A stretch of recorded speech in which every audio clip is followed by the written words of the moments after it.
السلام علیکم ورحمۃ اللہ وبرکاتہ۔ ناظرین کرام، جیسا کہ آپ جانتے ہیں کہ عنقریب ذی الحجہ کا مہینہ شروع ہو رہا ہے۔ ذی الحجہ میں کچھ اعمال تو وہ ہیں جن کا تعلق صرف حجاج کرام کے ساتھ ہے، انہیں مناسک حج کہا جاتا ہے۔ کچھ اعمال ایسے ہیں جن کا تعلق سب مسلمانوں کے ساتھ ہے، اور ان سب کی بنیاد یہ ہے کہ حجاج کرام کے ساتھ مشابہت اختیار کی جائے۔ چنانچہ پہلا عمل یہ ہے کہ جب ذی الحجہ شروع ہو جائے تو جن لوگوں نے قربانی کرنی ہے تو وہ اپنے بال اور ناخن کاٹنے سے اپنے آپ کو بچائیں، نہ کاٹیں، تاکہ حاجی کے ساتھ مشابہت ہو جائے۔ نبی کریم صلی اللہ علیہ وسلم نے فرمایا، جب تم ذی الحجہ کا چاند دیکھ لو تو جس نے قربانی کا ارادہ کیا ہے تو وہ اپنے بال اور ناخن کاٹنے سے اپنے آپ کو بچائے۔ دوسرا عمل یہ ہے کہ جس طرح حاجی وہاں پر اللہ کی عبادت میں مشغول ہے، کبھی طواف میں، کبھی مزدلفہ میں، مینا میں، عرفات میں، مختلف مقامات پر وہ جاتے ہیں اور جائیں گے، تو اسی طرح دیگر مسلمان بھی اپنے آپ کو عبادت میں لگائیں۔ چنانچہ اللہ تعالیٰ نے کلام اللہ شریف کے اندر ان دنوں کی قسمیں اٹھائی ہیں۔ سورہ فجر کے اندر اللہ تعالیٰ فرماتے ہیں، قسم ہے فجر کی، ولیال عشر، اور 10 راتوں کی، اور جفت اور طاق کی، اور اس رات کی جو چھا جائے، حل فی ذالک قسم لذی حجر۔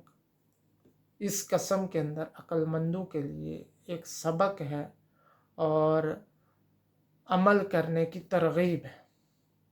علماء نے فرمایا کہ اس فجر سے مراد یوم عرفہ کی فجر مراد ہے، اور 10 راتوں سے مراد یہ عشرہ ذی الحجہ کی 10 راتیں ہیں، اور جفت اور طاق سے مراد یوم عرفہ ہے، اور طاق سے مراد یوم نحر 10 ذی الحجہ ہے، اور وہ رات جو چھا جائے اس کی قسم، اس سے مراد مزدلفہ کی رات ہے۔ نبی کریم صلی اللہ علیہ وسلم نے فرمایا کہ جو کوئی ان راتوں میں سے کسی رات میں عبادت کرے، قیام کرے، تو گویا کہ اس نے لیلۃ القدر کو قیام کیا، اور جو کوئی روزہ رکھے تو 1 سال کے روزے کا ثواب ملتا ہے۔ بالخصوص یوم عرفہ جو 9 ذی الحجہ ہوتا ہے تو اس کا روزہ زیادہ فضیلت کا باعث ہے۔ نبی کریم صلی اللہ علیہ وسلم نے فرمایا، مجھے یہ امید ہے کہ 1 سال کے اگلے اور 1 سال کے پچھلے گناہ معاف ہوتے ہیں۔ اور ایک اور حدیث میں فرمایا نبی کریم صلی اللہ علیہ وسلم نے کہ جو کوئی یوم عرفہ کو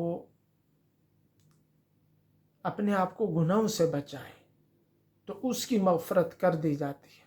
چنانچہ یوم عرفہ کو میدان عرفات میں سب حاجیوں کی مغفرت کی جاتی ہے، جو ان کے ساتھ مشابہت اختیار کرتے ہوئے اپنے آپ کو اطاعت میں لگائے اور اپنے آپ کو گناہوں سے بچائے، اس کی بھی مغفرت کر دی جاتی ہے۔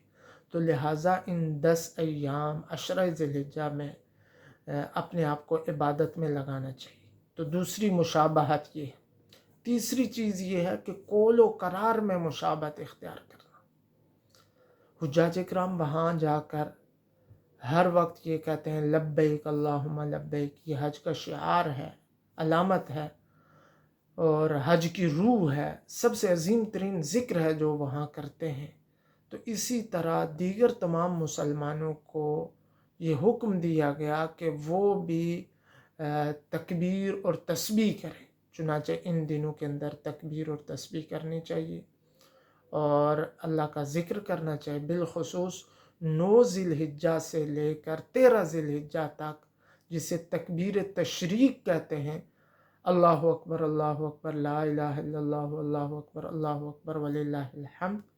یہ تکبیر ہر فرض نماز کے بعد 1 مرتبہ پڑھنا واجب ہے، اور 3 مرتبہ پڑھنا مستحب اور بہتر ہے۔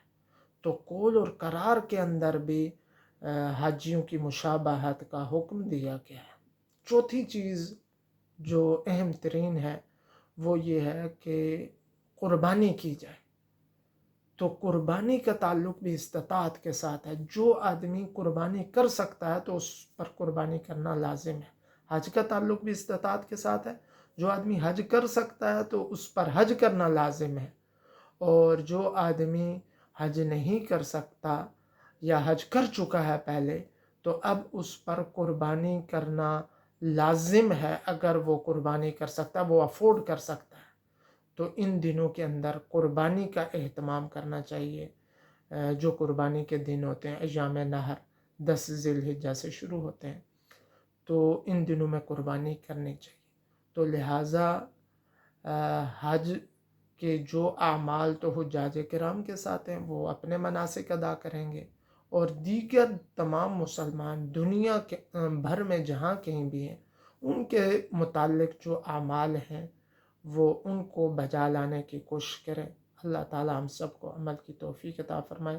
والسلام علیکم ورحمۃ اللہ وبرکاتہ.